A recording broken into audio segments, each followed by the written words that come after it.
Hi hello എല്ലാവർക്കും നമസ്കാരം. Doctor millet സീരീസിന്റെ 4ാമത്തെ എപ്പിസോഡിലേക്ക് ഏവർക്കും സ്വാഗതം. എൻ്റെ പേര് രഞ്ജിന. ഇന്ന് മാർക്കറ്റിലും സ്റ്റോഴ്സിലും മില്ലറ്റ്സിന്റെ പ്രോഡക്ട്സും അവൈലബിൾ ആണ്. എന്നാൽ അവൽ ഏതൊക്കെ മില്ലറ്റ് ആണ് നല്ലത്, അല്ലെങ്കിൽ 100% ഓർഗാനിക് ഏതാണെന്ന് തിരിച്ചറിയാൻ പലപ്പോഴും ബുദ്ധിമുട്ടാണ്. കിട്ടുന്ന മില്ലറ്റ് വാങ്ങി ഉപയോഗിച്ചാലാണെങ്കിൽ ബെറ്റർ റിസൾട്ട് കിട്ടാതെയും വരുന്നുണ്ട്. സോ ഇന്നത്തെ വീഡിയോയിൽ മില്ലറ്റ് വാങ്ങുമ്പോഴും ഉപയോഗിക്കുമ്പോഴും പാചകം ചെയ്യുമ്പോഴും ശ്രദ്ധിക്കേണ്ട കാര്യങ്ങളെ കുറിച്ചാണ് ഡിസ്കസ് ചെയ്യുന്നത്. അപ്പൊ നമുക്ക് വീട്ടിലോട്ട് കിടക്കാം.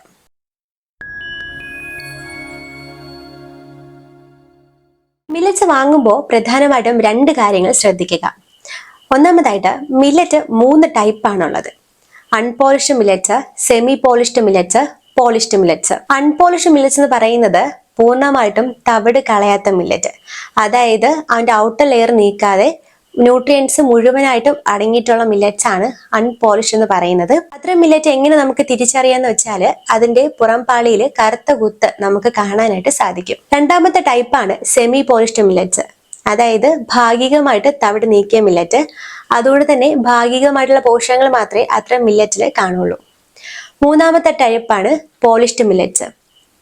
അത്തരം മില്ലറ്റ്സ് എന്ന് പറയുന്നത് പൂർണ്ണമായിട്ടും തവിട് നീക്കിയ മില്ലറ്റ്, അതായത് അതിൽ ഒരു ന്യൂട്രിയൻസും കാണത്തില്ല, കൂടാതെ വെള്ള നിറത്തിലായിരിക്കും കാണുന്നത്. അത്തരം മില്ലറ്റിൽ മായം ചേർക്കപ്പെടാൻ സാധ്യതയുണ്ട്.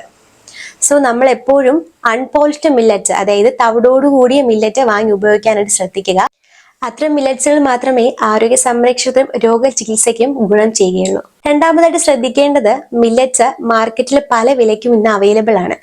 പക്ഷെ നമ്മൾ നോക്കുമ്പോൾ അതിൽ ഏതാണ് തവിടോടുകൂടിയ മില്ലറ്റ് അല്ലെങ്കിൽ കറുത്ത കുത്ത് കാണുന്ന മില്ലറ്റ്, അത് നോക്കി വാങ്ങാനായിട്ട് ശ്രദ്ധിക്കുക. മില്ലറ്റ് വാങ്ങുമ്പോൾ ഈ 2 കാര്യങ്ങൾ ശ്രദ്ധിച്ചാൽ മതിയാവും. അടുത്തായിട്ട് മില്ലറ്റ് പാചകം ചെയ്യുമ്പോഴും ഉപയോഗിക്കുമ്പോഴും ശ്രദ്ധിക്കേണ്ട കാര്യങ്ങൾ എന്തൊക്കെയാണെന്ന് നോക്കാം. പാചകത്തിന് എപ്പോഴും മൺപാത്രമോ ഓട്ടുപാത്രമോ ഉപയോഗിക്കുക. കൂടാതെ മില്ലറ്റ് പാചകം ചെയ്യുമ്പോൾ തിളച്ചു കഴിഞ്ഞാലുടൻ തീ ഓഫാക്കുക, അല്ലെങ്കിൽ കൂടുതൽ വെന്തു പോകാനായിട്ട് സാധ്യതയുണ്ട്. അതിനുശേഷം തീ കത്തിക്കേണ്ട ആവശ്യമില്ല. മില്ലറ്റ് ഉപയോഗിക്കുമ്പോൾ എപ്പോഴും തവിടോടുകൂടി മില്ലറ്റ് ഉപയോഗിക്കുക. കൂടാതെ 2 ഇടവിട്ട് ഉപയോഗിക്കുന്നതായിരിക്കും നല്ലത്. അതായത് തിങ്കൾ ചൊവ്വ ചാമ ഉപയോഗിക്കുകയാണെങ്കിൽ ബുധൻ വ്യാഴം തിന ഉപയോഗിക്കുക. അപ്രകാരം 2 ഇടവിട്ട് മില്ലറ്റുകൾ ഉപയോഗിക്കുക. ജീവിതശൈലി രോഗമുള്ളവർ രോഗം മാറുന്നതിനായിട്ട് മില്ലറ്റ് ഉപയോഗിക്കുകയാണെങ്കിൽ മില്ലറ്റിനോടൊപ്പം മത്സ്യം, മാംസം തുടങ്ങിയ നോൺ വെജിറ്റേറിയൻ ഭക്ഷണങ്ങൾ ഉൾപ്പെടുത്താതിരിക്കുക. അതിന് പകരമായിട്ട് ഇലക്കറികളോ പച്ചക്കറികളോ പയർവർഗ്ഗങ്ങളോ ഉൾപ്പെടുത്തുക. മില്ലറ്റുകൾ ഉപയോഗിക്കുന്നതിന് മുമ്പായിട്ട് ഒരിക്കൽ മാത്രം വെള്ളത്തിൽ കഴുകുക. ഇന്ന് പലരും അരി കഴുകുന്നത് പോലെ മില്ലറ്റ് പല പ്രാവശ്യമായിട്ട് കഴുകുന്നവരുണ്ട്. അങ്ങനെ കഴുകാതിരിക്കുക, ഒരിക്കൽ മാത്രം കഴുകുക. കാരണം കൂടുതൽ തവണ കഴുകുകയാണെങ്കിൽ അതിന്റെ പോഷകങ്ങൾ നഷ്ടപ്പെടാൻ ഇടയുണ്ട്. മില്ലറ്റുകൾ എപ്പോഴും 8 to 12 മണിക്കൂർ വരെ കുതിർക്കാനായിട്ട് വയ്ക്കുക, അല്ലെങ്കിൽ ഓവർനൈറ്റ് വെച്ചാലും മതിയാവും. അങ്ങനെ ഉപയോഗിക്കുമ്പോൾ കൂടുതൽ റിസൾട്ട് ഉണ്ടാവാനായിട്ട് ഹെൽപ്പ് ചെയ്യും. കൂടാതെ സോക്ക് ചെയ്ത വെള്ളം കളയാതിരിക്കുക. പാചകത്തിന് ഉപയോഗിക്കുന്നത് നല്ലതാണ്. റോ മില്ലറ്റ് ആണ് ഉപയോഗിക്കുന്നെങ്കിൽ 8 to 12 മണിക്കൂർ വരെ സോക്ക് ചെയ്ത് വെക്കുക, അല്ലെങ്കിൽ ഓവർനൈറ്റ് വെള്ളത്തിൽ കുതിർക്കാൻ ഇട്ടാലും മതിയാവും.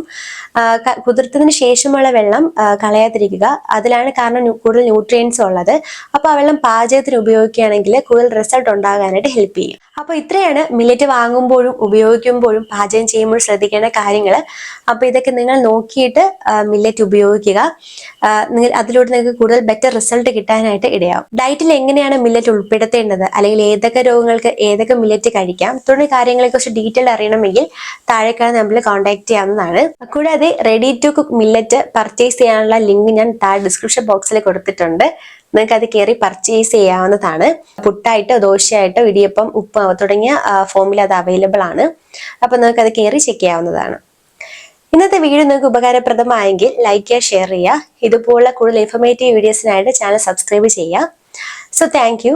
അടുത്ത എപ്പിസോഡിൽ കുവരയിലൂടെ ആരോഗ്യം, അതായത് റാഗിയിലൂടെ എങ്ങനെ നമുക്ക് ആരോഗ്യ സുരക്ഷ കൈവരിക്കാം തുടങ്ങിയ കാര്യങ്ങളെ കുറിച്ചാണ് ഡിസ്കസ് ചെയ്യുന്നത്. അതുവരേക്കും നന്ദി, നമസ്കാരം.